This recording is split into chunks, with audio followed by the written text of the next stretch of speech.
Ayan, mga kapatid, medyo matagal-tagal tayo na hindi nakapag-upload ng mensahe. At sa inyo,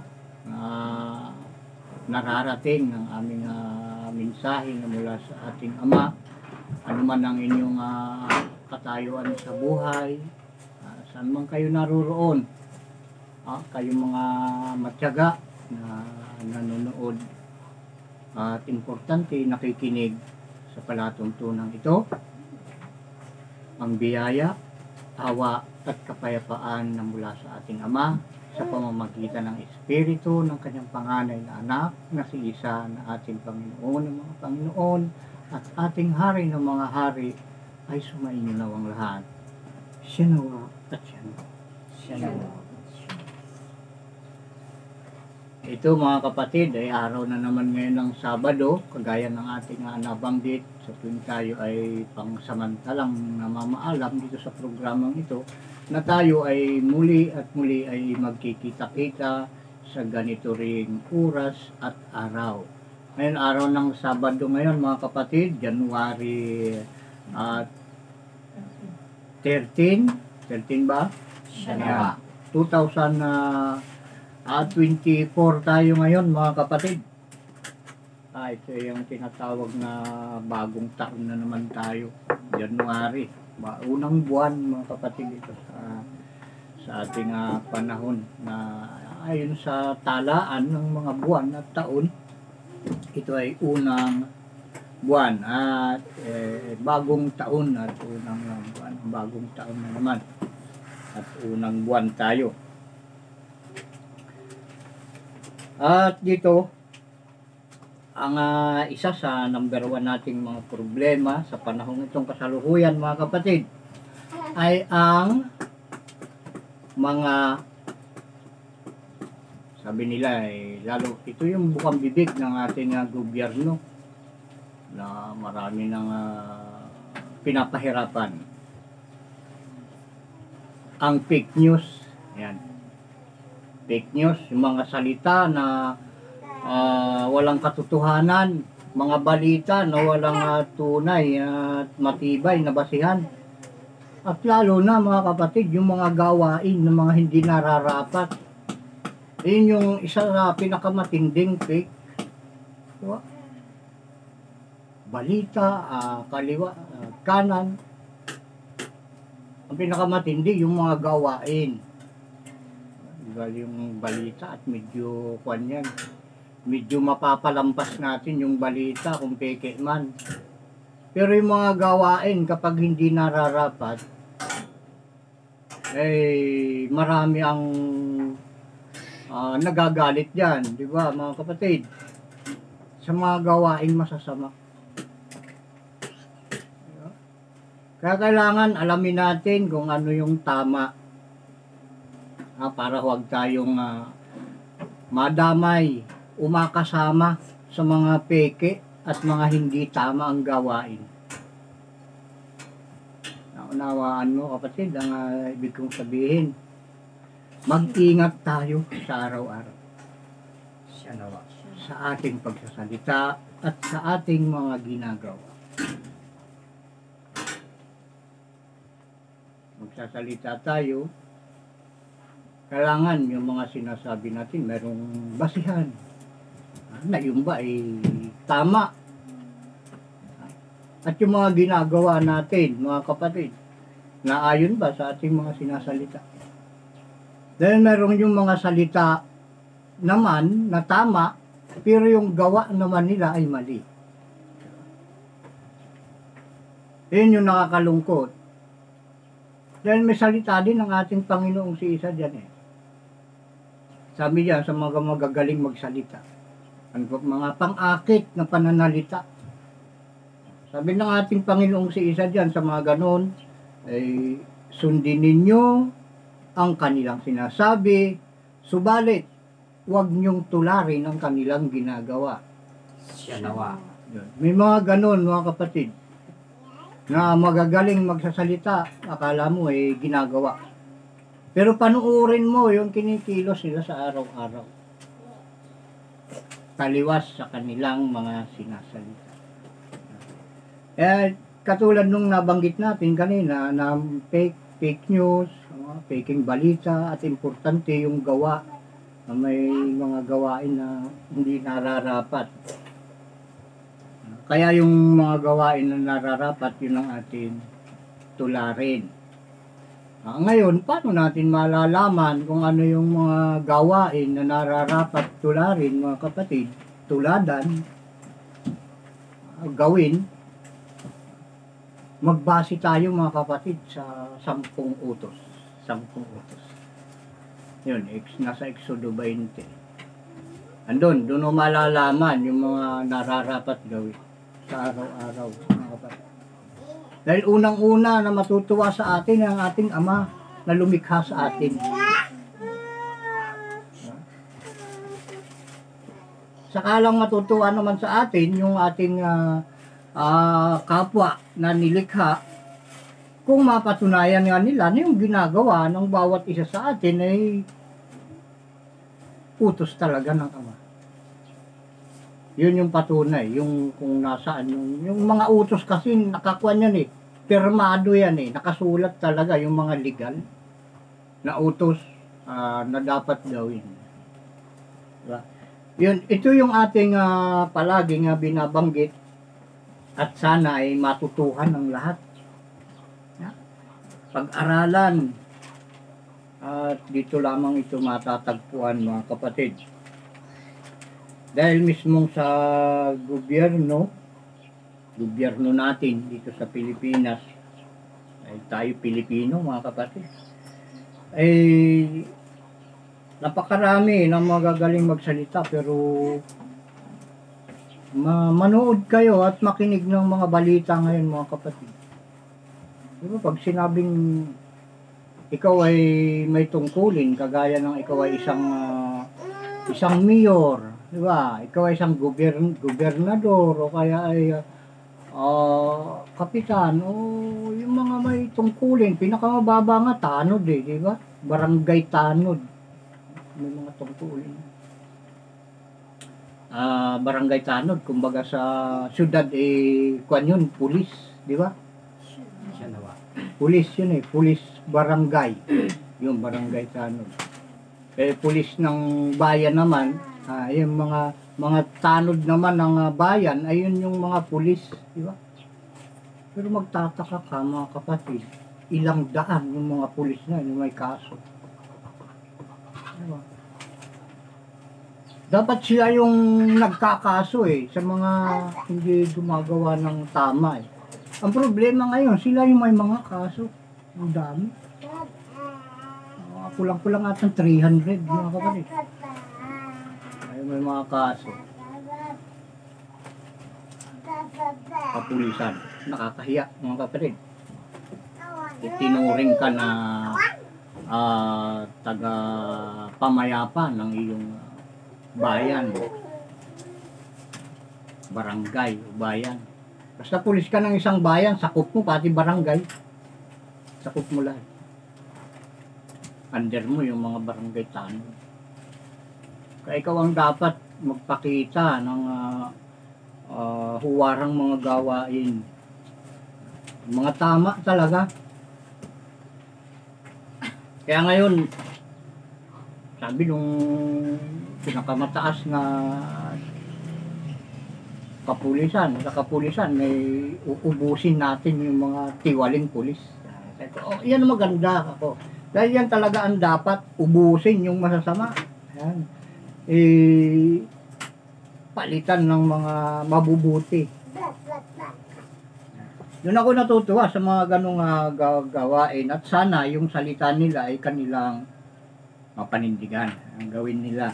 Dahil ito sa banal na kasulatan kasi, mga kapatid, talagang ang ating Ama ay ayaw talaga rin ng mga peke.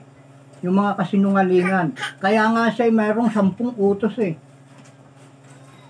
Diba? Dahil doon natin pagbabasihan ng ating mga gawain at ginagawa doon sa 10 utos.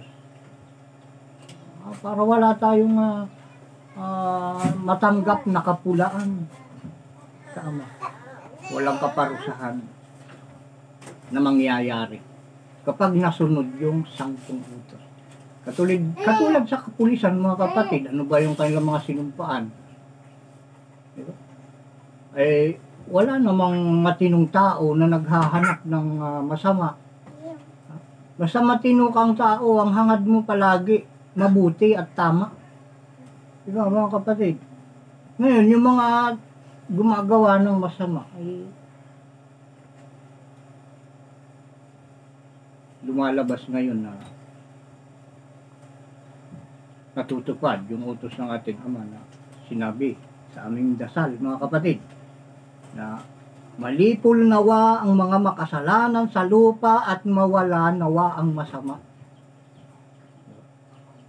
Yan. Yan ay iniutos ng ating Ama sa pamamagitan ng Espiritu ng kanyang panganay na anak na si isa na ating Panginoon ng mga Panginoon at ating Hari ng mga Hari. Na yan ay dasalin araw-araw, 3 times a day. Para yung panalangin kasi na yan ay pinapakinggan ng ating Ama yan.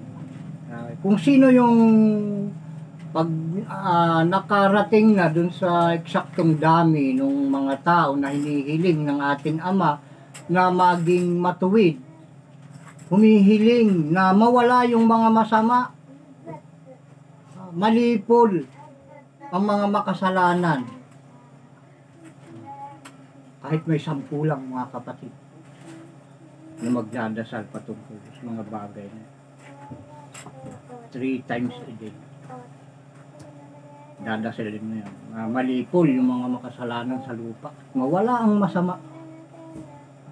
Yung kasamaan, pag nasa iyo, mawawala. At yung mga makasalanan talaga, malilipol. Yung kasalanan kasi, mga kapatid, yun yung nagpapasama. Kasalanan. Paggawa ng mga bagay, ng mga salungat sa ipinag-uutos. Kahit dito sa lupa, lalo na sa langit. Dahil may kautusan dito sa lupa na halos karamihan hindi ayon sa utos ng ating Ama.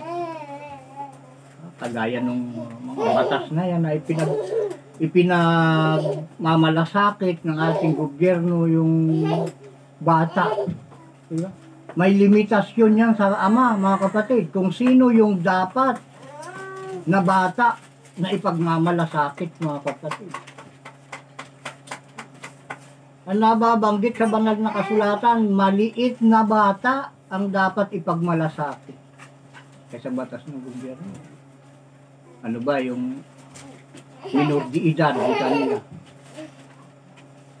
Hanggang 18 ata. Kung 18, lampas na ba yun sa minor de edad? Siya nawa. O ba? Maliit na bata ba yun, kapatid? Sa banal na kasulatan, maliit na bata ang gusto ng ating Ama na ipagmalasakit natin, alagaan, alalayan. Ay pag malaki na, marunong nang bumasa, marunong nang sumulat, marunong nang magmura. Nako, mga kapatid, yan ay hindi naayunan ng Ama. Ay kung nabasa ninyo yung kasaysayan ni Eliseo, yung pinasahan ni Elias ng kanyang kapangyarihan, 77 nata na bata ang pinatay nun. Pero hindi maliit yung malalaking bata na yun dahil marunong nang manukso eh. Dahil kung importante yung mga ganong edad, bro, 18, eh makukumpleto na yung buhok nun. 15, 16, 17 na yan. Halos makumpleto na yung buhok. Hindi dapat sana, yung mga ganong edad sana pag kinasuhan, kasama na yung magulang. Hindi na dapat na yun lang nakalaban o nakasama nung underage na sinasabi ng batas. Hindi lang yun ang mapaparusahan. Dapat pati yung magulang kasama dyan, mga kapatid. Kita nyo, matutuwa ang ating Ama sa ating bansa pag ganun yung batas. Pag sinunod natin, ang unang gobyerno, ang batas ng ating Ama, tingnan ninyo ang ating bayan, giginhawa. Mga kapatid. Siya nawa. Mga kahihiyan na dinaranas ng ating bansa, mawawala yan. Dahil nandun sa pagsunod sa utos ng ating Ama, ang kanyang mga pangako, biyaya, awa, kapayapaan at buhay na walang hanggan, mga kapatid, nandun nakasalalay sa 10 utos. Ito, basahin na natin yung mga kaugnay sa mga kamalian, mga kaakbay ng mga katotohanan. Ayan. Kita nyo, basahin natin yung Kolosas 3, 5, 9 hanggang 10. Tingnan natin mga kapatid. Kolosas.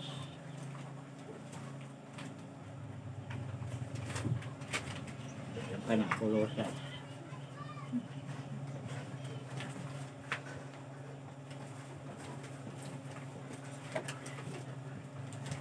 Tres,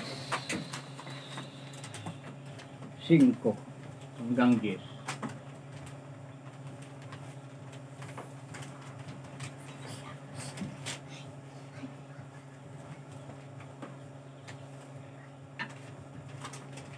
Yan.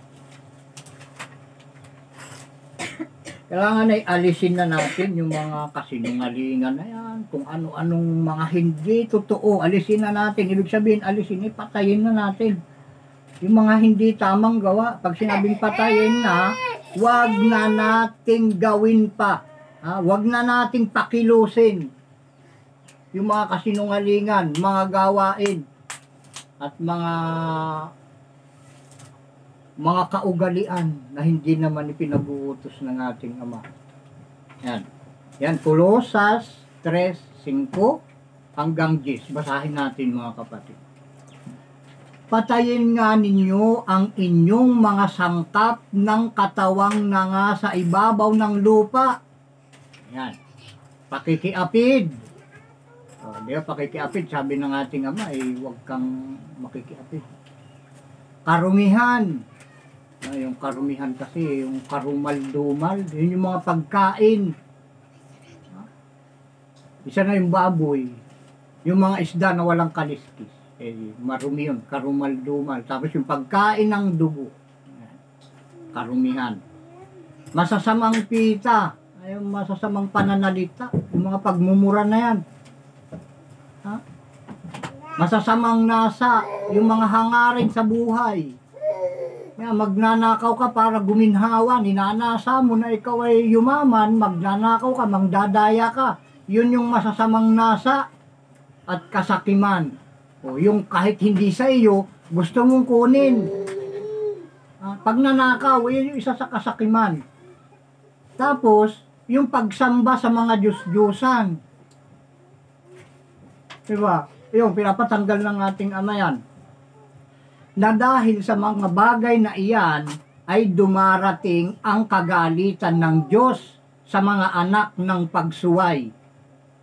Puro pagsuway yon, yung mga nabanggit na yun sa 5. Doon dumarating ang galit ng ating Ama sa mga pagsuway. Ngayon, sino-sino ba yung mga gumagawa na ganun? Pagsamba sa Diyos-Diyosan, pagdadaya, ay napakarami mga kapatid. Pakikiapid. Ang daming kagaya ng mga artista, mga kapatid. Pasintabi na lang po dahil mga artista tinitingala ng karamihan yan pag namatay na yung isang tumandang artista, naglalabasan, may mga asawa pala, may mga anak sa labas. Di ba? Bakit nangyari yun? Nagkakagano, sabi ng ating Ama ang lalaki ay kailangan asawa ng iisang babae lamang. Bakit ganun nangyayari mga kapatid? Yung mga artista na tinitingala, iniidolo ng karamihan. Oras na tumanda at namatay ay naglalabasan, ay marami palang asawa, marami palang kabit. Andun, bakit nangyayari yung ganun? Dahil sa pakikiapid. Yan, na pinagbabawal ng ating Ama. Yan, kita mo, ang dami, di ba? Ang dami, yung mga gawain yan na hindi naayon sa pinag-uutos ng ating Ama. Ngayon, dito sa mga salitang ito, suriin natin ang ating sarili at kung mga sino-sinong namiminuno sa ating mga barangay o bayan, kung sila ba ay umaayon sa utos ng ating Ama. Ito, mga utos to eh. Yan. So, 6, na dahil sa mga bagay na iyan ay dumarating ang kagalitan ng Diyos sa mga anak ng pagsuway. Yan. Kung ikaw kasi ay masuwayin, ay anak ka ng masuwayin. Na inyo ring nilakaran ng una, nang kayo'y nangabubuhay pa sa mga bagay na ito. Yan. Pagkaalam natin dito noon ay okay lang. Pinaniniwalaan natin ito na okay lang. Pero ngayon, tayo ay binago na ng ating Ama, ay yung mga pangako ay tumama sa atin na ating hinahangad. Yung mga kapayapaan, yung katiwasayan kung saan ka naroon, ay darating sa iyo kung iiwasan mo yung mga paggawa ng kamalian. Datapwat ngayon ay inyo namang layuan ang lahat ng mga ito. Galit, kapuutan, paghihinala. Paghihinala kasi mga kapatid, ibig sabihin ng hinala, walang basihan. Hinala lang eh. Diba? Basta sinabing hinala, yan ay walang basihan. Hindi yan matibay na panghawakan. Parang isang bagay o tao ay iyong huhusgahan sa pamamagitan lang ng hinala. Panunungayaw, yung pagmumura. Mga salitang kahalay-halay na mula sa inyong bibig. Yung mga kahalay-halay. Alam niyo ang ibig sabihin nun mga kapatid, yung mga kahalay-halay. Huwag nating himayin na isa-isa. Magtanong na lang kayo sa mga karamihan dyan, kung lalo na sa mga matatanda, kung ano itong mga sinasabi ko. Kung kayo ay hindi naniniwala sa mga salitang ito mga kapatid. Marami kayong dapat pagtanungan. Hindi lang ako, kung hindi kayo naniniwala sa akin. Huwag kayong mga bubulaan. Ayaw ng Ama yun dahil huwag kayong magsisinungaling. Di ba? Isang malakas na kasinungalingan yung sasabihin mo Tay, pupunta ako dun sa lugar na yun at ako lang ay may kukopyahin sa aking classmate. Yun pala pupunta doon at mag-iinuman tapos magdadrugs. Diba? Yun, paulit-ulit siyempre pinapayagan dahil yung paalam niya sa kanyang magulang o kaya ay kapatid ay mabuti, di ba? Ay may kukopyahin lang, ay angkop sa kanyang katayuan bilang estudyante o nag-aaral, di ba? O kaya sasabihin ng anak kung hindi naman nag-aaral, ay tayo punta ako dun sa kaingin o dun sa uma, titingnan ko yung aking ay itinanim. Ay hindi pala doon pumupunta. Doon nga yung direksyon pero liliko pag hindi mo na nakikita. Pupunta ka na doon sa iyong mga kabarkada at inuman na palang pinupuntahan mo maghapon. Yung chismisan ang pinupuntahan. Pero yung paalam okay. Siyempre papayagan ka kapag ang paalam mo sa iyong magulang o kapatid na panganay mabuti. Siyempre papayagan ka. Ngayon, pero kung ang ginagawa mo ay mali, hindi naaayon sa iyong pagpapaalam, doon ka paparusahan ng ating Ama. Kung doon sa paggawa, ipaparusahan ka kung ano mangyayari sa kamay mo, Kung kaya sa tuwing pagpapaalam mo ay hindi naman pala yun ang pinupuntahan mo, ay paparusahan ka sa paa mo, ganun.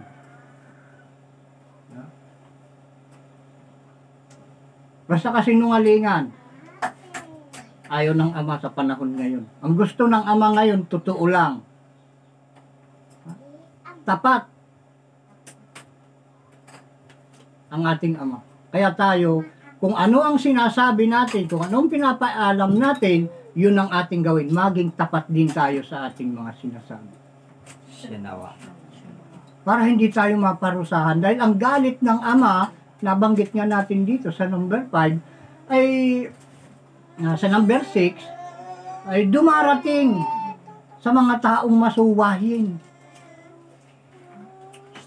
Mismo yung salita mo, sinusuwain mo eh. Papaalam ka, hindi naman pala doon ang punta mo, hindi naman talaga ganun ang ginagawa mo sa pagpaalam mo, hindi naman pala ganun ang ginagawa mo. Kaya may parusa. Yung galit ng ama ay dumarating doon. Yan, mga kapatid, tandaang mabuti. Kabutihan lang ang ating gagawin. Maging salamin tayo sa mga tao na nanunood sa atin. Dahil bawat tao ay inuobserbahan ng kanilang kapwa. Pag ang ginagawa mo ay maganda, mabuti, tutularin ka yan, dadami kayo. Pero kung masama ang ginagawa mo, tutularin ka rin, dadami rin kayo. Pero, malilipol. Diba? Dahil malipol nawa ang mga makasalanan sa lupa, mawala nawa ang masama. Ngayon, ang maiiwan, yung gumagawa ng mabuti at matuwid sa paningin ng ating ama. Yun ang tinatawag ng mga banal. Dahil ang banal lang ang maliligtas, mga kapatid. Siya nawa. Magpakabanal tayo. Sa pamamagitan ng pagsunod natin sa utos ng ating Panginoong si Isao Ama. Andito po ang inyong munting lingkod. Ang inyong mababa, nagpapakumbaba sa inyong harapan. Yan. Kung gusto niyong makita at mapatunayan kung anong ginagawa ng inyong lingkod, bukod dito sa pagsasalita, ayan. Lumapit kayo dito at kayo ay mag-obserba para mapatunayan. Kayo mismo magpapatunay dito. Dahil ako hindi ko mapapatunayan yung sarili ko, kundi kayo mismo na makakakita sa aking sinasalita at ginagawa, mga kapatid. Dahil napakarami na ng kasinungalingan, nababad na ang tao sa kasinungalingan. Kaya pambihira na ngayon ang tao na naniniwala sa bawat salita, kahit nakasulat ang sinasabi. Hindi namin pinapaniwalaan. Pero pagbasihan nyo ang sinasabi ko sa mga nangyayari. Yun ang magpapaliwanag sa inyo. Ang magsasabi sa inyo ng katotohanan ay yung mga nangyayari. Yung nakarinig ng utos at sinuway, automatic, may darating sa iyo na itinakdang kaparusahan. Kung ang kamay ng nagkasala, sabi ng ating Ama, putulin mo. Putulin mo yung isang mong kamay. Kung ang paa mo ang nagkasala, putulin mo yung isang mong paa. Kung ang mata mo ang nagkasala, dukitin mo, tanggalin mo.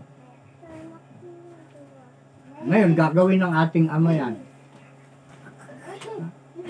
Puputulin yung paa mo kapag ikaw ay paalam ng paalam na hindi naman pala yun ang iyong ginagawa. Sa pinapaalam mo.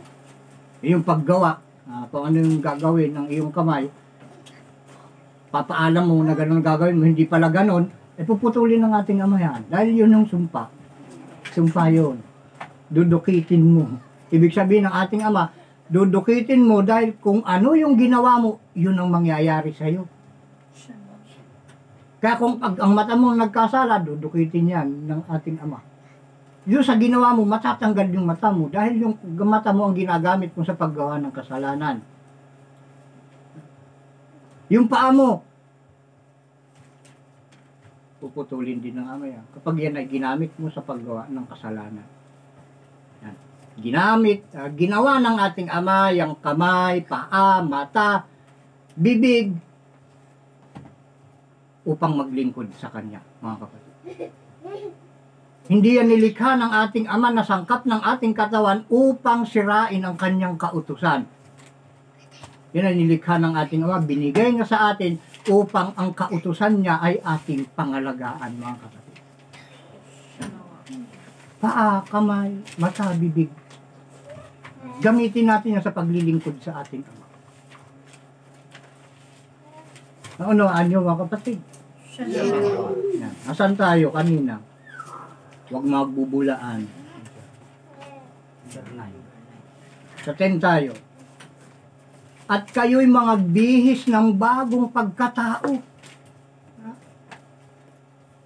Palitan natin ang ating katauhan sa pamamagitan din, inuulit-ulit ko sa pagsunod sa kautusan. Bagong tao ka na kapag sumusunod ka na sa 10 utos, mga kapatid. Ito, magbihis ng bagong pagkatao na nagbabago sa kaalaman ayon sa larawan niyaong lumalang sa Kanya. Yung larawan ng lumalang sa atin, kabanalan eh. Iisa lang ang banal, ang ating Panginoong si Isa o Ama. Kaya tularin natin siya, maging larawan tayo ng ating Ama na lumikha sa atin. Kabanalan. Kaya sabi niya, magpakabanal kayo sapagkat akong Panginoon ninyo ay banal. Kung Panginoon ninyong Diyos ay banal. Doon niya tayo ituturing na anak. Kung ang Ama ay banal, ganun din yung anak. Banal din yan. Kaya sabi nga ni Soriano, kapag ang ina ay baka, siyempre baka rin yung anak. Kaya tuladin natin ng ating Ama. Sa pamagitan ng kanyang mga salita, matutulad natin siya. Yung kanyang 10 utos, mga kapatid. Dahil mayroon pa tayong babasahin doon sa awit 101:7. Awit 101:7. Tandaan nating mabuti mga mensahe dahil hindi mo ito matatagpuan sa eskwelahan. Kahit anong taas at pinakasikat na eskwelahan, mga kapatid, hindi mo ito doon matatagpuan. Dito lang ito, mga kapatid, sa mababang paaralan. Mga kapatid. 101, awit 101:7. Ano itong laman natin dito na mababasa?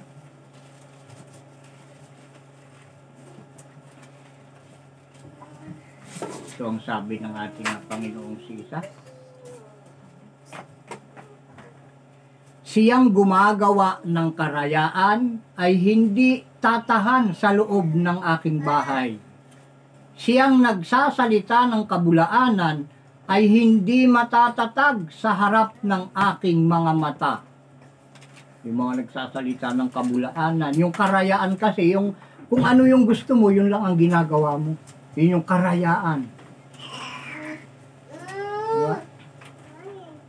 No Ilocano, no anya lang ti kayat mo nga aramidin, iso lang ti aramidim. At ang pagsasalita ng kabulaanan, yan ay hindi tatayo sa harap ng ating Ama. Palagi kang bagsak sa harap ng ating Ama kung ikaw ay sinungaling. Diba? Pag palaging ang gusto mo, ang ginagawa mo, ay hindi ka talaga tatayo o palagi kang bagsak. Hindi ka matatatag sa harap ng mata ng ating Ama. So, ibuka nating mabuti ang ating isip, mga kapatid. At ito'y ating mauunawa. Tignan nyo.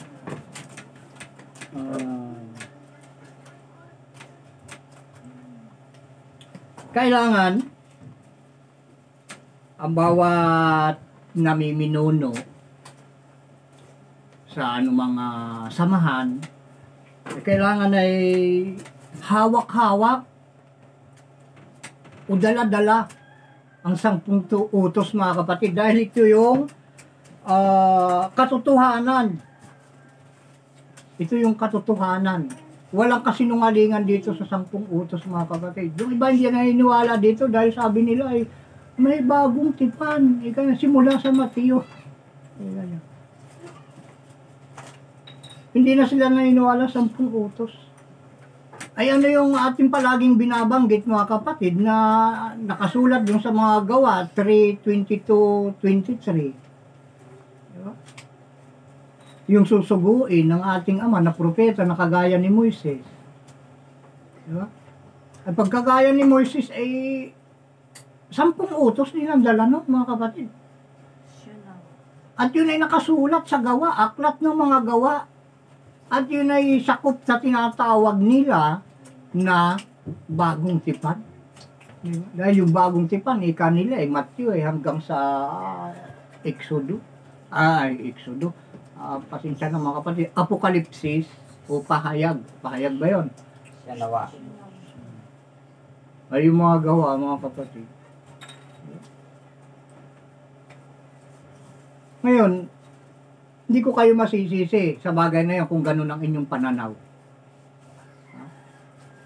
Dahil hindi pa ibinigay sa inyo ng Ama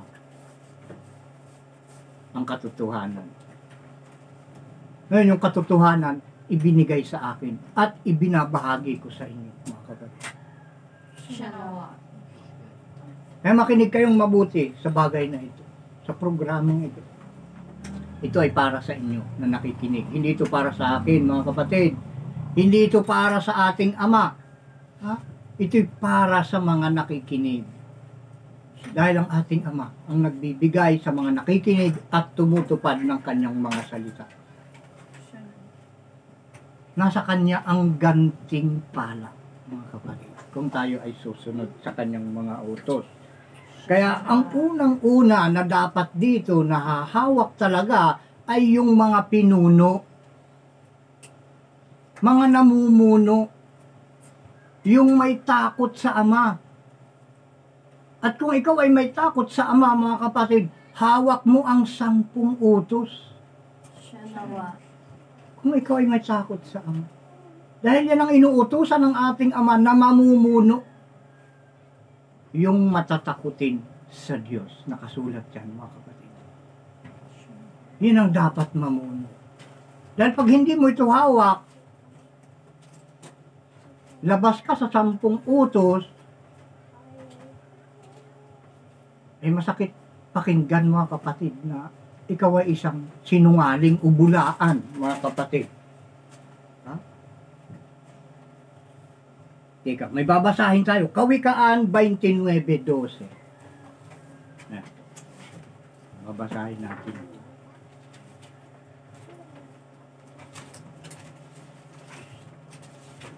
Kawikaan 29:12.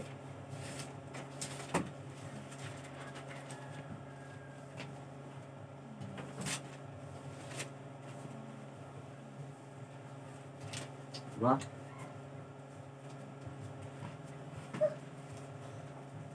Makinig tayong mabuti, mga kapatid, sa mensahe na mula sa ating Ama sa pamamagitan ng Espiritu ng kanyang panganay na anak na si Isa na nasa akin, mga kapatid. Siya nawa. Ito yung binabanggit natin kanina na kailangan ang mga pinuno alam yung 10 utos para hindi tayo mahila sa mga kabulaanan o kasinungalingan. Dahil ito yung ating mababasa sa Kawikaan, yung sabi natin kanina. 29:12.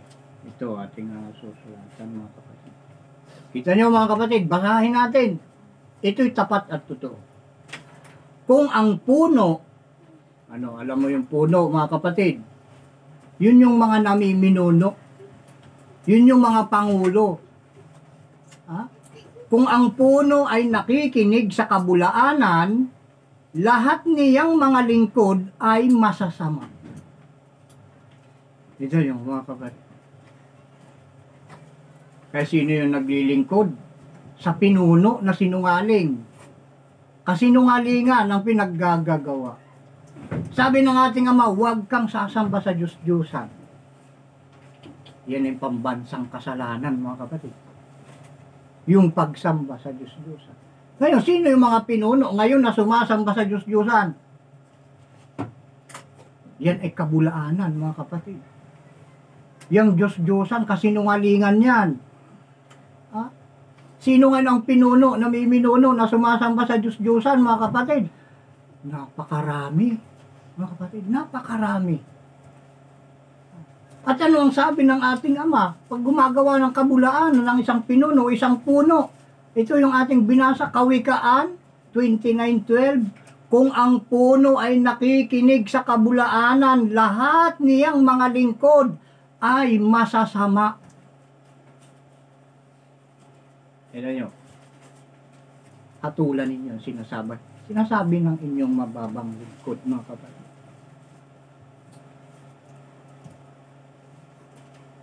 Kabulaanan, kasinungalingan yung pagsamba sa Diyos-Diyosan, mga kapatid.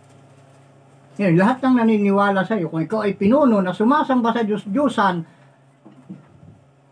lahat ng naniniwala sa iyo, masasama, mga kapatid.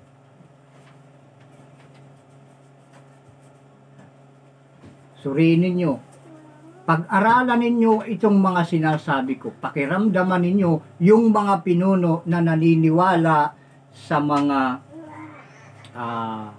kabulaanan. Dahil sabi ng ating Ama, huwag kang gagawa ng larawan na kawangis ng anuman. Larawan ng tao, larawan ng hayop, nandito sa ibabaw ng lupa at nasa ilalim ng tubig. Huwag kang gagawa ng ganung larawan at huwag mong sasambahin. Ngayon, yung mga pinuno na naniniwala dito na sumasamba naman sila sa mga ginawa ng kamay ng tao, ayun ay kabulaanan, mga kapatid. Ngayon, yung lingkod mo, ikaw na naniniwala sa ganito, ang sabi sa banal na kasulatan ay masasama yung mga lingkod mo. Mga kapatid, hindi ako ang nagsasabi, ang banal na kasulatan. Ipinaliliwanag ko lang sa lahat. Siya nawa. Hindi ako nagsabi nito. Ang banal na kasulatan, mga kapatid.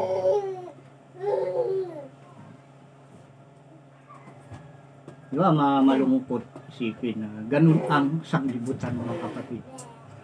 Lahat ng mga namiminuno, sabi nga nila, nobody's perfect. Paano ka nga naman magiging perfect kung hindi ka naman susunod doon sa 10 utos? Di ba? Pag nasunod mo yung 10 utos, perfect ka, mga kapatid. Magiging banal ka doon.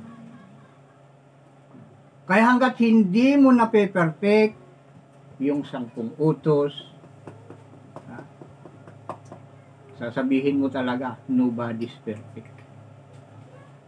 Pero pag nasunod mo yon, kukontrahin mo yung sabi nila na nobody's perfect. Walang perfectong tao. Pero pag alam mo yun, tinutupad mo, kukontrahin mo yun. Yung sinasabi nila na walang perfectong tao. Dahil ang pagiging perfecto, yung 10 utos ay sinusunod mo. Siya nawa. Yun ang pagiging perfecto. Dahil hindi ka magiging banal kung hindi ka susunod sa kanyang 10 utos, mga kapatid. At kung ikaw ay perfecto, banal ka, mga kapatid. At ang nagpapabanal sa tao, ang 10 utos. Siya nawa.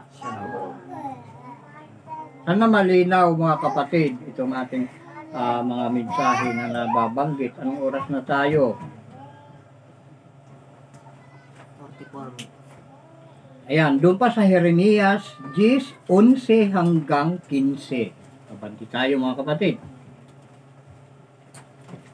Jeremias 10:11, 14 hanggang 15.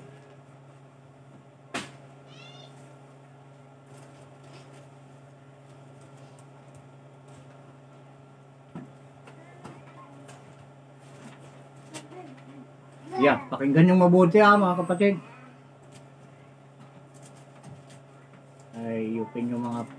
bintana. Medyo dumilim mga kapatid. Yan, kita niyo ba ko dyan?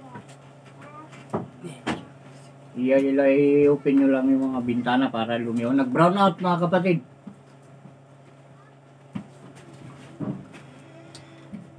Ito yung binabanggit natin na talata. Jeremias 10:11.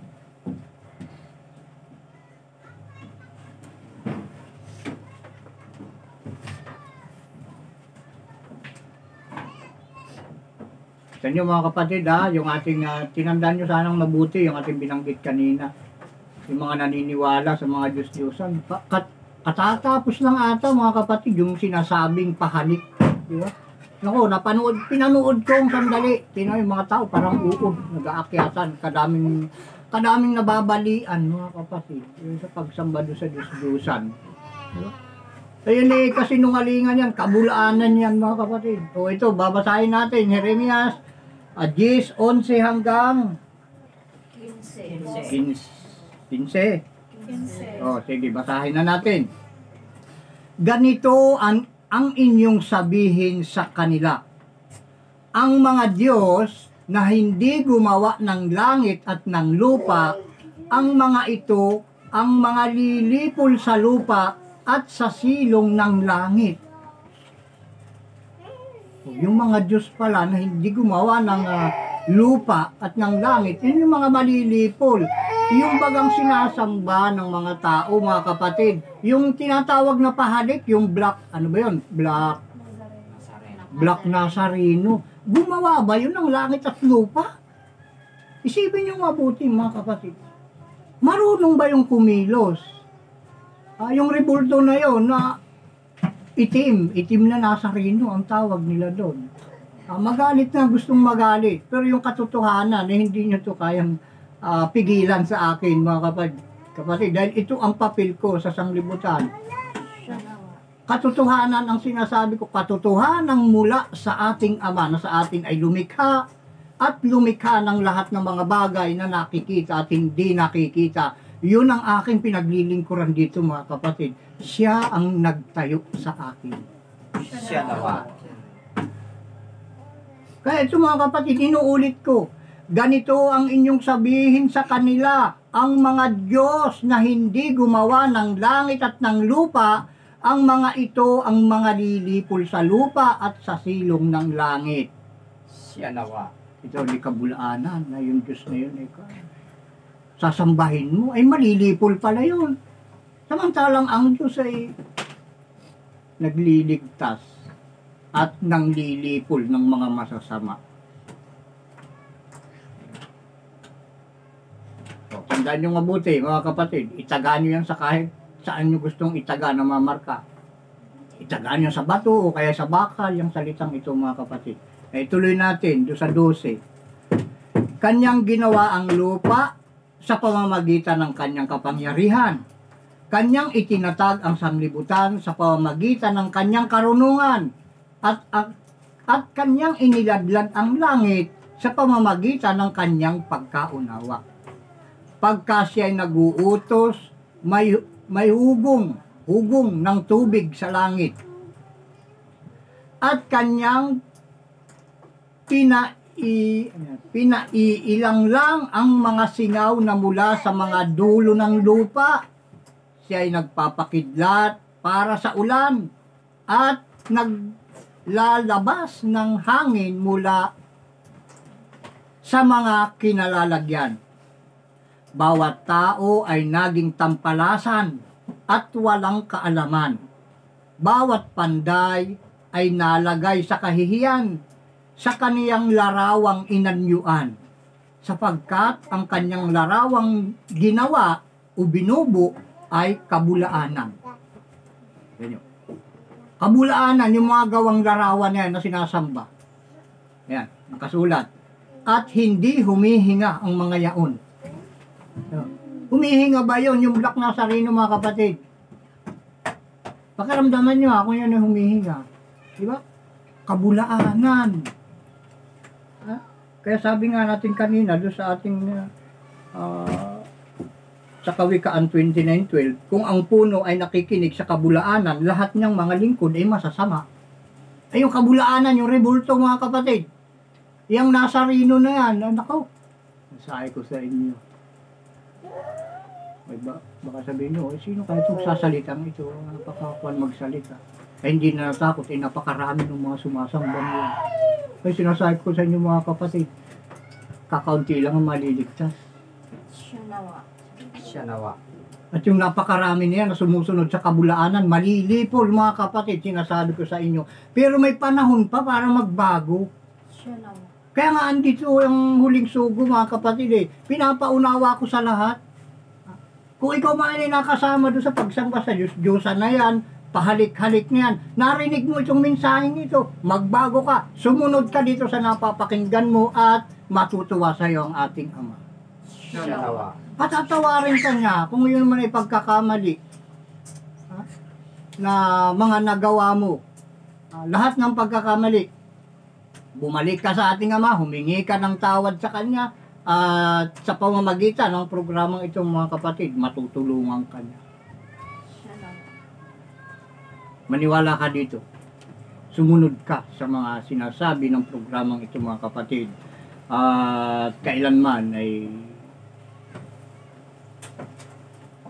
hindi ka makakaranas ng kaparusahan mga kapatid.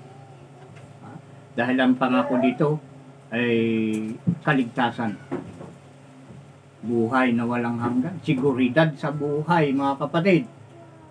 Na, tandaan nyo ito, itong Jeremias na to.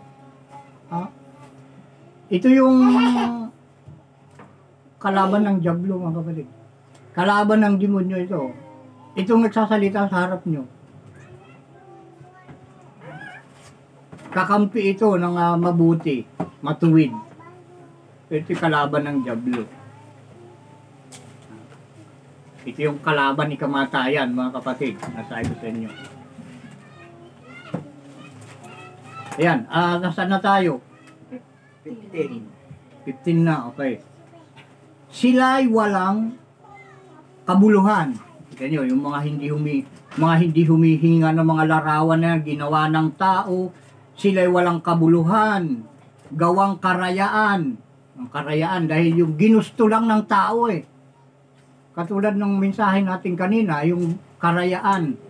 Yung karayaan, yun yung kagustuhan mo. Hindi kagustuhan ng ating Ama. Gawang karayaan, yung ayon lang sa iyong kagustuhan. Sa panahon ng pagdalaw sa mga yaon, sila ay mga lilipol. Yan yung mga kapatid.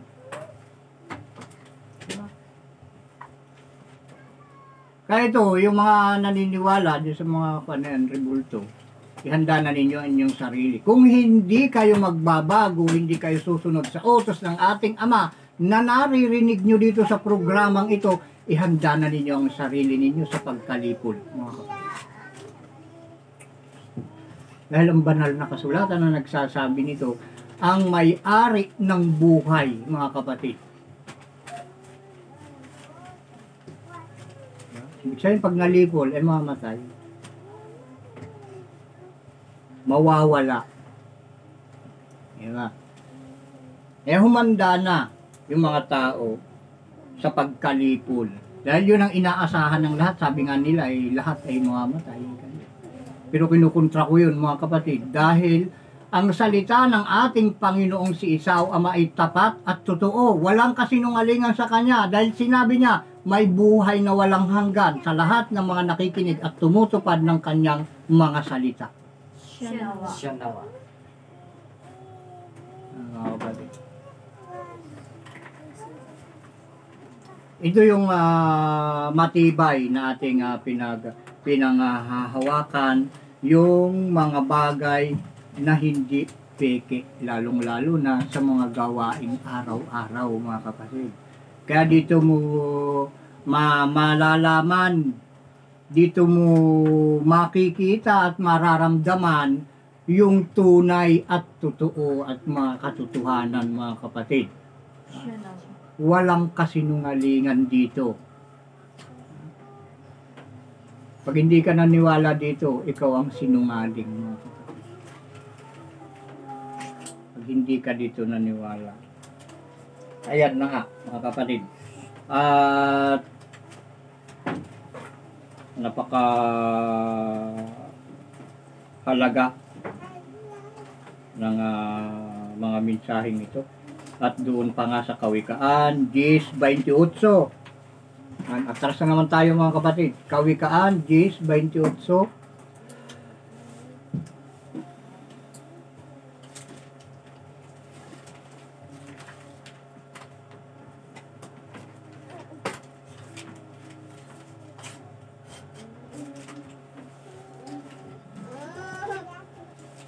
Sino ang tinatawag na masama? Masasama. Yung kababasa natin kanina.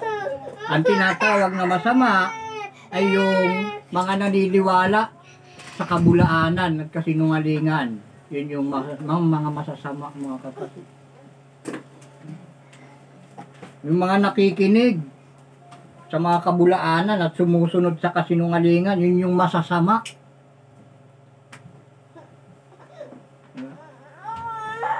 Ay napakaraming tama. Inyo lang usisain mga kapatid. Malalaman nyo kung ano talaga yung tama. Hindi yung kung mo narinig nyo, kung mo nakita yung ginagawa nila, sinusunod nyo na. Hanapin nyo yung basihan. Kung yun nga ba ay tama. Dahil tayong tao, may manual tayo mga kapatid. Ang manual natin, ang banal na kasulatan. Ilang ulit kong binabanggit ito. Kahit ang makina may manual mga kapatid. May gauge. Kung kung ilang litro yung lalagay mong langis. May label. Kapag lumampas ka doon, ay masisira yung makina, masasayang lang. Dahil hindi mo sinunod yung manual eh. Ay, yung manual natin ay ang banal na kasulatan. Ano yung ating nabanggit kanina sa Kawikaan? 10:28. Ha? 10:28. 10:28. Yan, basahin natin mga kapatid. Ang pag-asa ng matuwid ay magiging kasayahan. Ngunit ang pag-asa ng masama ay mawawala. Yan. Anong inaasahan ng mga masasama? Ay yung sumunod sa kasinungalingan, di ba? Yung masasama eh. Ngayon, mawawala. Yun, mawawala yung pag-asa ng mga kapatid. Ngunit ang pag-asa ng matuwid ay magiging kasayahan. Ayun. Ibig sabihin, matutupad yung inaasahan ng mga matuwid. At ano ang ginagawa ng mga matuwid, mga kapatid? Yung sumusunod sa 10 utos. Dahil ang utos ng ating Ama ay tapat at tunay at pawang matuwid. Mga kapatid, hanggang dito lang muna tayo sa mensaheng ito para napakarami pa, pero para matandaan, yan, uuntian muna natin. Uunti-untiin natin. Dahil sa panahon na naman ngayon, ito yung unang mensahe sa taong ito, mga kapatid. Kaya inyong pakatandaan. At ito, sa lahat ng mga nakinig, mga kapatid, at tumutupad, walang sawang umuunawa sa mga salita ng ating Ama na ibinigay niya sa atin sa pamamagitan ng Espiritu ng kanyang panganay na anak na si Isa na ating Panginoon ng mga Panginoon at ating Hari ng mga Hari. Ayan, unang-una kay Rodessa Pastor Litana at kay Florida Helenman, Pastor Helenman at ang kanyang pamilya. At sa inyong lahat, hindi nagsasawa at palaging nakikinig at tumutupad sa mga salita ng ating Ama na ibinibigay niya sa atin sa tuwing ganitong araw at oras. Ang biyaya, awa at kapayapaan ng ating Ama sa pamamagitan ng Espiritu ng kanyang panganay na anak na si Isa na ating Panginoon at Hari ng mga hari ay sumainyo nawang lahat. Siya nawa at siya nawa. Yan mga kapatid, inyong pakinggan ang patutuo. At ito'y napakahalaga sa bawat salita na inyong naririnig, kailangan mayroong matibay na patutuo. Ayan mga kapatid, hanggang sa muli sa ganitong araw din at oras mga kapatid.